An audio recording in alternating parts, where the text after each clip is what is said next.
Hello students, welcome to law excellence. ఇవాళ మనం December 17వ తేదీకి సంబంధించి హిందూ పేపర్లోని ఇంపార్టెంట్ టాపిక్స్ చూద్దాం. మొదటగా మన భారతదేశం అలాగే శ్రీలంక రిలేషన్స్కి సంబంధించి, రెండవది గ్రీన్ హైడ్రోజన్కి సంబంధించి, మూడవది ఇండియన్ రైల్వేస్లో గ్రీన్ వాషింగ్కి సంబంధించి అసలు గ్రీన్ వాషింగ్ అంటే ఏంటి అన్నటువంటిది తెలుసుకుందాం.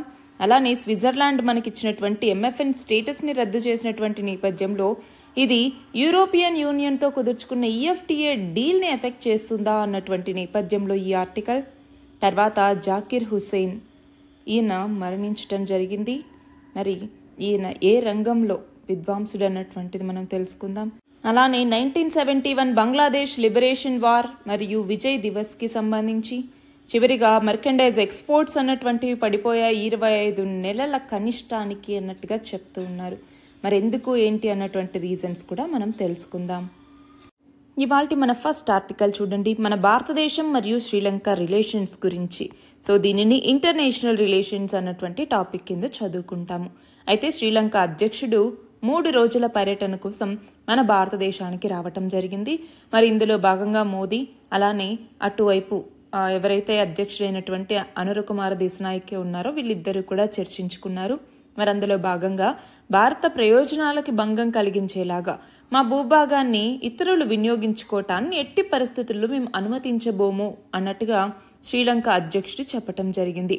అంతేకాదు, మేము భారతదేశంతో త్వరలోనే ఒక రక్షణ సహకార ఒప్పందాన్ని కూడా కుదుర్చుకుంటాము. డిఫెన్స్కి సంబంధించి ఒక సహకార ఒప్పందాన్ని కుదుర్చుకోబోతున్నారు. అంతేకాకుండా ఇప్పుడు 2 దేశాలు కూడా మనం చూస్తే రీజనల్ సెక్యూరిటీకి సంబంధించి, digital infrastructure, connectivity, energy projects, అలాగే తమిళ్ ఇష్యూస్, అలాగే ఫిషర్మెన్ యొక్క రైట్స్, వీళ్ళన్నింటి గురించి కూడా వీళ్ళిద్దరూ డిస్కస్ చేసుకోవటం జరిగిందనమాట. అంతేకాదు, భారత్కి రుణాలు తిరిగి చెల్లించడంలో శ్రీలంకకి వెసులుబాటు కల్పించేలాగా ఒక ద్వైపాక్షిక అవగాహన ఒప్పందాన్ని కూడా సిద్ధం చేసుకోబోతున్నారు. అంతేకాదు, 2 దేశాల మధ్య కూడా అనుసంధానత అన్నటువంటిది మెరుగుపరుచుకుంటే అప్పుడు 2 దేశాల మధ్య సంబంధాలు అన్నటువంటివి కూడా బలోపేతమవుతాయి. అంతేనా? ఫర్ ఎగ్జాంపుల్, ఇప్పుడు తమిళనాడులో ఉన్నటువంటి రామేశ్వరం తమిళనాడులోని రామేశ్వరం కావచ్చు, అట్లానే శ్రీలంకలో ఉన్నటువంటి తలైమన్నార్ వీటి మధ్య ఫెర్రీ సేవలు అన్నటువంటివి ప్రారంభించాలి అన్నట్టుగా నిర్ణయించారు. ఆల్రెడీ మనం చూస్తే ఫెర్రీ సేవలు అన్నటువంటివి మన భారతదేశానికి శ్రీలంకకు ఆల్రెడీ స్టార్ట్ అయిపోయాయి. మరి ఇది ఎక్కడి నుంచి ఎక్కడి వరకు అన్నటువంటిది మీరు కమెంట్ సెక్షన్లో ఆన్సర్ చేయండి. మన నెక్స్ట్ ఆర్టికల్ చూడండి, గ్రీన్ హైడ్రోజన్ అలాగే ఫినాన్సింగ్ ఛాలెంజెస్కి సంబంధించి. సో దీనిని ఒకటి మనం గవర్నమెంట్ పాలసీస్ అండ్ ఇంటర్వెన్షన్స్ అన్నటువంటి కాన్సెప్ట్ కింద జిఎస్ పేపర్ 2లో చదువుకుంటాము. అలా కాకుండా మళ్ళీ జిఎస్ పేపర్ 3లో ఎన్వైరన్మెంట్ అన్నటువంటి ఈ సబ్జెక్ట్ కింద చదువుకుంటాము. అట్లానే గ్రోత్ అండ్ డెవలప్మెంట్ అన్నటువంటి ఎకానమీలో కాన్సెప్ట్ కింద చదువుకుంటాము. సో వీటన్నింటికి లింక్ చేసుకోవచ్చు. అయితే మన భారతదేశం అన్నటువంటిది గ్రీన్ హైడ్రోజన్ మీద చాలా ఇంట్రెస్ట్ చూపిస్తూ వస్తోంది. గ్రీన్ హైడ్రోజన్ మీద అంటే రెన్యూబుల్ ఎనర్జీకి సంబంధించినటువంటి ప్రతి రంగానికి కూడా చాలా ఇంపార్టెన్స్ని ఇస్తూ వస్తుంది. అయితే ఇక్కడ గ్రీన్ హైడ్రోజన్ ఎందుకు ఇంత ఇంపార్టెంట్ అవుతుంది అంటే, గ్రీన్ హౌస్ గ్యాస్ ఎమిషన్స్ని తగ్గించడానికి ఈ గ్రీన్ హైడ్రోజన్ అన్నటువంటిది చాలా ఉపయోగపడుతుంది మనకి. ఫర్ ఎగ్జాంపుల్, ఇప్పుడు మన ఇండియా అన్నటువంటిది బాగా యూజ్ చేసుకోగలిగినటువంటి ఒక ఆప్షన్ కూడా ఈ గ్రీన్ హైడ్రోజన్ అన్నటువంటిది. సో మనం కార్బన్ ఫుట్ ప్రింట్ని తగ్గిస్తూ, క్లైమేట్ చేంజ్ యొక్క ఇంపాక్ట్ని మిటిగేట్ చేస్తూ, కార్బన్ డైఆక్సైడ్ ఎమిషన్స్ని తగ్గించాలి అంటే మనకి గ్రీన్ హైడ్రోజన్ అన్నటువంటిది చాలా మంచి ఒక ఆల్టర్నేటివ్. మరి ఈ నేపథ్యంలోనే ఇప్పుడు మన దేశంలో గ్రీన్ హైడ్రోజన్ అన్నటువంటిది ఇంకా చాలా ఎర్లీ స్టేజెస్లో ఉంది. సో చాలా ఛాలెంజెస్ ఉన్నాయి. వీటిని అడ్రస్ చేసుకుంటూ మనం గ్రీన్ హైడ్రోజన్ని స్కేలప్ చేసుకుంటూ ప్రొడక్షన్ని పెంచుకోవాలి. అయితే first of all, green hydrogen అంటే ఏంటి? మనకి హైడ్రోజన్లో గ్రీన్ హైడ్రోజన్ అని, గ్రే హైడ్రోజన్ అనేసి ఇలా వివిధ రకాలు ఉన్నాయి. అయితే అందులో గ్రీన్ హైడ్రోజన్ అంటే ఏంటి అంటే, ఈ హైడ్రోజన్ని ఎలక్ట్రోలైసిస్ అన్నటువంటి పద్ధతి ద్వారా, ఎలక్ట్రోలైసిస్ అంటే వాటర్ని ఎలక్ట్రోలైసిస్ చేయటం ద్వారా, అంటే రెన్యూబుల్ ఎనర్జీ రిసోర్సెస్ని వాడి, ఫర్ ఎగ్జాంపుల్ సోలార్ కావచ్చు, విండ్ కావచ్చు, ఇట్లాంటి రెన్యూబుల్ ఎనర్జీ రిసోర్సెస్ని వాడి ఎలక్ట్రోలైసిస్ని చేయటం ద్వారా వాటర్ని మనం గ్రీన్ హైడ్రోజన్ని ఉత్పత్తి చేయటం జరుగుతుంది. సో ఈ ఎలక్ట్రోలైసిస్ అన్నటువంటిది ఏం చేస్తుంది అంటే వాటర్ని హైడ్రోజన్ గాను అట్లానే ఆక్సిజన్ గాను విడగొట్టేస్తుంది అనమాట. సో ఆ హైడ్రోజన్ ఏదైతే ఇలా ఉత్పత్తి అవుతుందో ఇది క్లీన్గాను ఉంటుంది, రెన్యూవబుల్ ఫ్యూయల్ కూడా. సో దీనిని మనం కెమికల్ ఇండస్ట్రీస్లో అంటే మ్యానుఫ్యాక్చరింగ్లో వాడుకోవచ్చు, ఫర్టిలైజర్స్ని తయారు చేసేటప్పుడు, అమోనియా లాంటి వాటిని తయారు చేసేటప్పుడు, అలానే పెట్రోలియం ప్రోడక్ట్స్ యొక్క ప్రొడక్షన్లో వాడుకోవచ్చు, స్టీల్ ఇండస్ట్రీస్లోనూ వాడుకోవచ్చు. సో వీటన్నింటిలోనూ వాడుకోవచ్చు అనమాట. అంతేకాదు మనం ఎమిషన్ టార్గెట్స్ ఏవైతే పెట్టుకున్నామో, ఫర్ ఎగ్జాంపుల్ ఎమిషన్ టార్గెట్స్ అంటే ఏంటి, ఇప్పుడు ఎన్డీసీ టార్గెట్స్ అని పెట్టుకున్నాం, నేషనల్లీ డిటర్మైన్డ్ కాంట్రిబ్యూషన్ టార్గెట్స్ అనేసి. అట్లానే రీజనల్గాను నేషనల్గా ఎనర్జీ సెక్యూరిటీని సాధించడానికి, ఎనర్జీ యాక్సెస్ అందరికీ అందుబాటులో తీసుకురావడానికి, అవైలబుల్గా ఉండేలాగా చేయటానికి కూడా మనకి ఇది ఉపయోగపడుతుంది. అంతేకాదు మనము ప్యారిస్ అగ్రిమెంట్ కింద, ప్యారిస్ క్లైమేట్ అగ్రిమెంట్ అంటాం కదా, సో ప్యారిస్ అగ్రిమెంట్ కింద ఏమనుకున్నాము 2005 లెవెల్స్తో కంపేర్ చేసుకుంటే 2030 నాటికల్లా మన ఎకానమీని 33 నుంచి 35% ఎమిషన్ ఇంటెన్సిటీని రెడ్యూస్ చేయాలి, దాని ద్వారా క్లీన్ ఎనర్జీ వైపుగా వెళ్ళటం ద్వారా క్లైమేట్ చేంజ్ని కంబాట్ చేయాలి అనేసి. దానికి గ్రీన్ హైడ్రోజన్ చాలా ఇంపార్టెంట్. అట్లానే ఎనర్జీ స్టోరేజ్కి సంబంధించి అట్లానే ఎనర్జీ మొబిలిటీకి సంబంధించి కూడా మనకి గ్రీన్ హైడ్రోజన్ అన్నటువంటిది ఒక మంచి ఆల్టర్నేటివ్. ఫర్ ఎగ్జాంపుల్ రైల్వేస్లో పెద్ద పెద్ద షిప్స్లో బస్సెస్, ట్రక్స్ ఇట్లా ఏవైతే మనకి సిటీస్లో ఉన్నటువంటి ఆ కంజెషన్ ఉంటుందో మూమెంట్కి సంబంధించి దానిని అడ్రస్ చేయడానికి ఇది ఒక మంచి ఆల్టర్నేటివ్. అంతేకాదు మనము ఇంపోర్ట్స్ ఏవైతే చేసుకుంటున్నామో ఇప్పుడు ఫాజిల్ ఫ్యూయల్స్ యొక్క ఇంపోర్ట్ డిపెండెన్సీని తగ్గించుకోవటానికి మనకి ఇది ఉపయోగపడుతుంది. అంతేకాకుండా మనకి ఎంప్లాయ్మెంట్ అన్నటువంటిది కలుగజేయటానికి ఉపయోగపడుతుంది. అట్లానే ఈ క్లైమేట్ చేంజ్ యొక్క ఎఫెక్ట్స్ని మిటిగేట్ చేయడానికి ఇది ఉపయోగపడుతుంది. కానీ ఇప్పటికీ గ్రీన్ హైడ్రోజన్కి సంబంధించి చాలా ఛాలెంజెస్ ఉన్నాయి. అందులో మొదటగా చెప్పుకోవాల్సింది ఏంటి అంటే ప్రొడక్షన్ కాస్ట్ అన్నటువంటిది. ప్రొడక్షన్ కాస్ట్ చాలా ఎక్కువగా ఉంటుంది. సో ఎంత అంటే ఫాజిల్ ఫ్యూయల్స్ నుంచి ప్రొడ్యూస్ చేసే హైడ్రోజన్ కన్నా గ్రీన్ హైడ్రోజన్ని ప్రొడ్యూస్ చేయటమే ఎక్స్పెన్సివ్గా ఉంది. ఎందుకంటే ఎలక్ట్రోలైసిస్ ప్రాసెస్ కాబట్టి. సో దీనికి చాలా ఎలక్ట్రిసిటీ అన్నటువంటిది అవసరం. కానీ ఆ ఎలక్ట్రిసిటీని మనం రెన్యూవబుల్ రిసోర్సెస్ నుంచి తీసుకుంటున్నాం. సో రెన్యూవబుల్ ఎలక్ట్రిసిటీ అన్నటువంటిది ఇంకా దాని కాస్ట్ మన భారతదేశంలో ఎక్కువగా ఉంది. రెండవది వచ్చేసరికి మన దగ్గర సరైనటువంటి ఇన్ఫ్రాస్ట్రక్చర్ లేకపోవటం. అంటే ఏంటి, గ్రీన్ హైడ్రోజన్ యొక్క ప్రొడక్షన్, స్టోరేజ్, డిస్ట్రిబ్యూషన్ వీటన్నింటికి సంబంధించి మన దేశంలో సరైనటువంటి ఇన్ఫ్రాస్ట్రక్చర్ అన్నటువంటిది ఉండట్లేదు. అంతేకాదు హైడ్రోజన్ రీఫ్యూయలింగ్ స్టేషన్స్ అన్నటువంటి ఉండట్లేదు, వాటి పైప్ లైన్స్ అన్నటువంటి ఉండట్లేదు. దాంతో ఈ గ్రీన్ హైడ్రోజన్ యొక్క ట్రాన్స్పోర్ట్ అన్నటువంటిది కష్టమవుతోంది. ఇంకా మూడవది మనం గ్రీన్ హైడ్రోజన్ని యూజ్ చేసుకోవటానికి కావాల్సినటువంటి టెక్నాలజీ, ఆ టెక్నాలజీ అడాప్టేషన్లోనూ ఇంకా మనకి చాలా ఇష్యూస్ అన్నటువంటి ఉన్నాయన్నమాట. అట్లానే గ్రీన్ హైడ్రోజన్ని ఎక్స్ట్రాక్ట్ చేయటం అన్నటువంటిది అంటే ఇక్కడ ఎకనామిక్ సస్టైనబిలిటీ గురించి మనం మాట్లాడుకుంటూ ఉన్నాం. అంటే ఏంటి, ఈ గ్రీన్ హైడ్రోజన్ని ఎక్స్ట్రాక్ట్ చేయటం అన్నటువంటిది మనకి బిగ్గెస్ట్ ఛాలెంజెస్.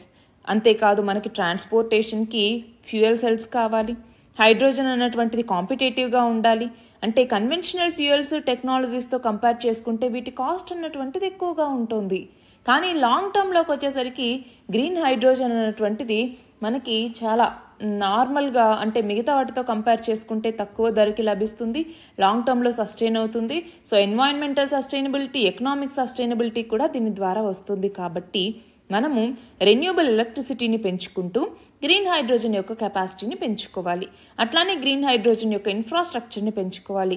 రెగ్యులేటరీ ఇన్సెంటివ్స్ ఇవ్వటం అంటే ట్యాక్స్ క్రెడిట్స్ ఇవ్వటం, సబ్సిడీస్ ఇవ్వటం ఇలాంటివి చేయాలి. అట్లానే గ్రీన్ హైడ్రోజన్ యొక్క బెనిఫిట్స్ గురించి పబ్లిక్కి అవేర్నెస్ కలిగించాలి. సో గ్రీన్ హౌస్ గ్యాస్ ఎమిషన్స్ని తగ్గించడంలో గ్రీన్ హైడ్రోజన్ అన్నటువంటిది ఎలాంటి రోల్ని ప్లే చేస్తుంది అన్నట్టుగా వాళ్ళకి తెలియజేయాలి. సో దీనికోసం అవేర్నెస్ క్యాంపెయిన్స్ నిర్వహించడం కావచ్చు, ఎడ్యుకేషనల్ ఇనిషియేటివ్స్ తీసుకోవటం కావచ్చు, ఇలాంటివన్నీ కూడా చేయొచ్చు అనమాట. మన నెక్స్ట్ ఆర్టికల్ చూడండి, గ్రీన్ వాషింగ్కి సంబంధించి. సో దీనిని ఇటు మనం ఎకానమీలోనూ చదువుకుంటాము, ఇటు ఎన్వైరన్మెంట్కి కూడా రిలేట్ చేసుకుంటాము. అయితే మన ఇండియన్ రైల్వేస్ అన్నటువంటిది ఒక లక్ష్యాన్ని పెట్టుకుంది. ఏమని? మిషన్ 100% ఎలక్ట్రిఫికేషన్ అన్నట్టుగా. ఎలక్ట్రిఫికేషన్ అంటే ఏంటి? 100% విద్యుత్ ద్వారా నడిచేటటువంటి రైళ్లను ప్రవేశపెట్టాలి అన్నట్టుగా. దానివల్ల మనము గ్రీన్ రైల్వేగా మారాలి అన్నటువంటిది లక్ష్యం అనమాట. దాంతో ఇప్పుడు పెద్ద సర్వీసబుల్ డీజిల్ లోకోమోటివ్స్ ఏవైతే ఉన్నాయో వాటన్నింటినీ పక్కన పెట్టబోతూ ఉన్నారు. సో ఇప్పుడు రీసెంట్గా ఒక రిపోర్ట్ని పబ్లిష్ చేస్తే రైట్స్ లిమిటెడ్ అన్నటువంటిది, అది ఇండియన్ రైల్వేస్కి సంబంధించిన కన్సల్టెన్సీ ఆర్మ్ అనమాట.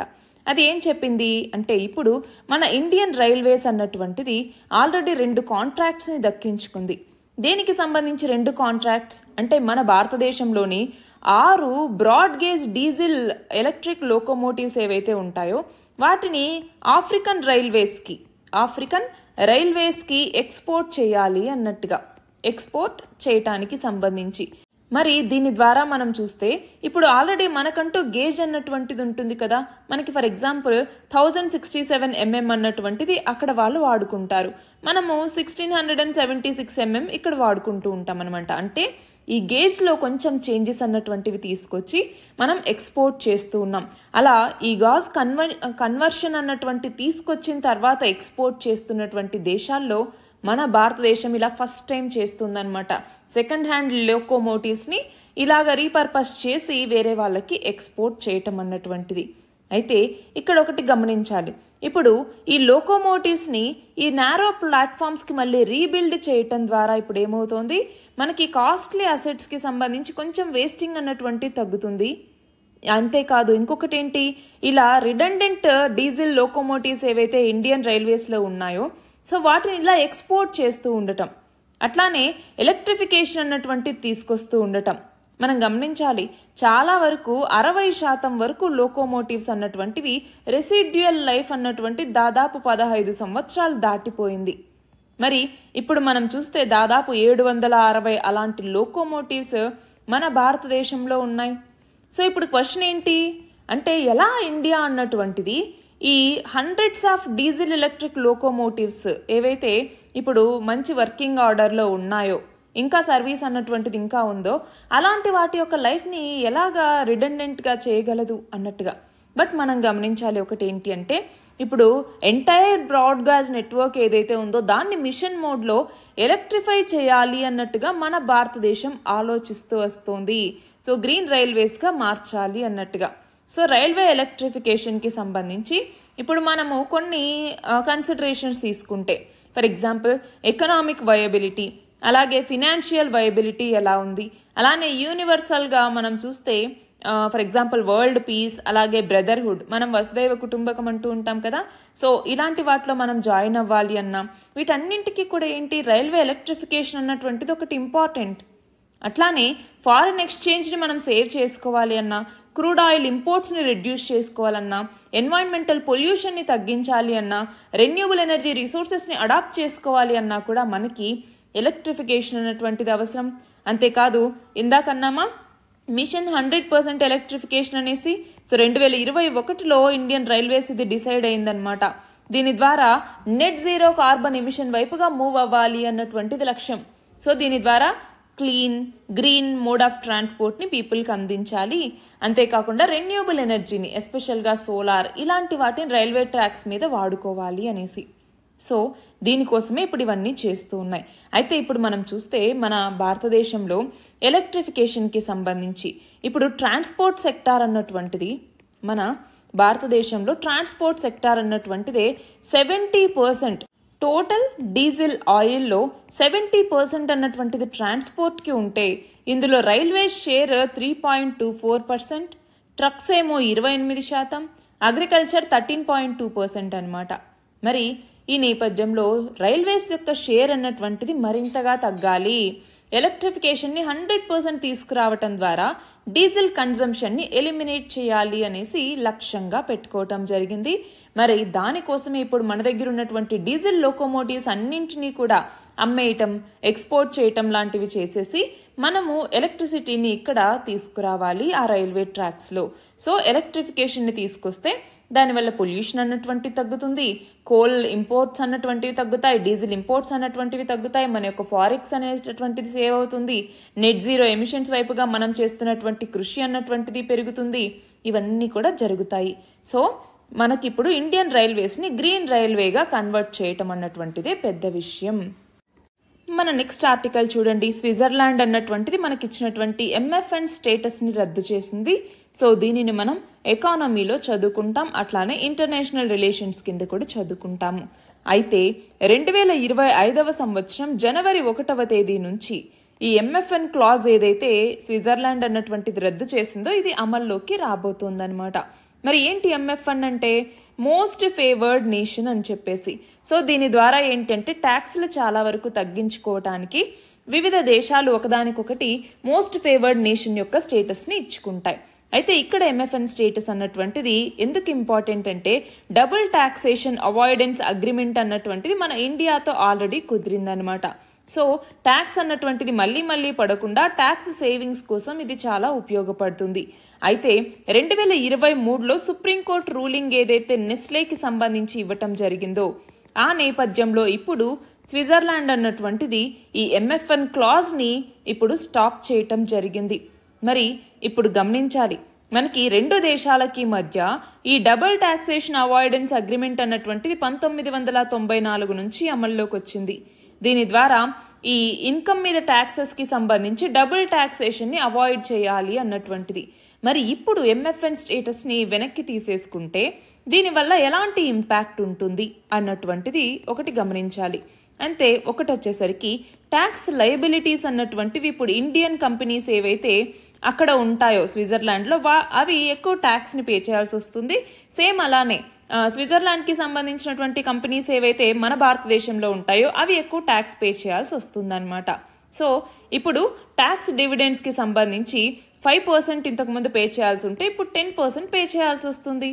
రెండవది సేమ్ అలానే స్విట్జర్లాండ్కి సంబంధించిన ఇన్వెస్ట్మెంట్స్ ఇండియాలో ఏమున్నా వాటి మీద పే చేయాల్సి వస్తుంది.